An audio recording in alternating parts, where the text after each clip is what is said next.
ہوتی ہیں وہ باپ کے ساتھ تھوڑا بہت ساتھ بھی دینے کی کوشش کیا کرتے تھے۔ میں جب وزٹ پہ بھارت گیا تو بھارت میں مختلف شہروں کے دورے کے بعد آخر میں اس کے گھر پہ کھانا ہوا۔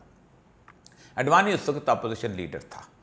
اور اپوزیشن لیڈر کا گھر بہت سادہ سا، ہمارے کسی ڈپٹی کمشنر کے گھر سے بھی شاید کم چھوٹا سا گھر ہوگا، اور ایسی حالت ان کے وزیر اعظم ہاؤس کی بھی کوئی اتنا خوبصورت گھر نہیں ہے ان کا۔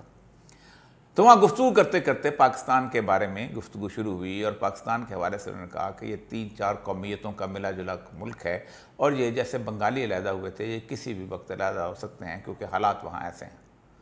تو میں نے اڈوانی سے ایک بات کی، میں نے کہا کہ balkanization of Pakistan will start the balkanization of India. اگر آج پاکستان کے حصے بکھرے شروع ہوئے تو یہ ایک آغاز ہوگا کہ بھارت کے بھی حصے بکھرے ہوں گے۔ میری اس فکرے پر اس نے تھوڑی دیر کے لیے سر دھنا اور کہا یہ بات آپ کی ٹھیک ہے، کیونکہ یہ ایک 1947 کے اندر جو بیلنس اسٹرائک ہو گیا تھا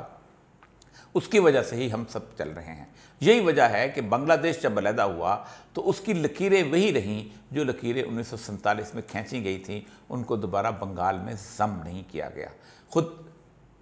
بھارت کے لوگ بھی سمجھتے تھے کہ یہ ملیچ مسلمان ہیں، ان کو ہم نے اپنے ساتھ نہیں رکھنا۔ لیکن آج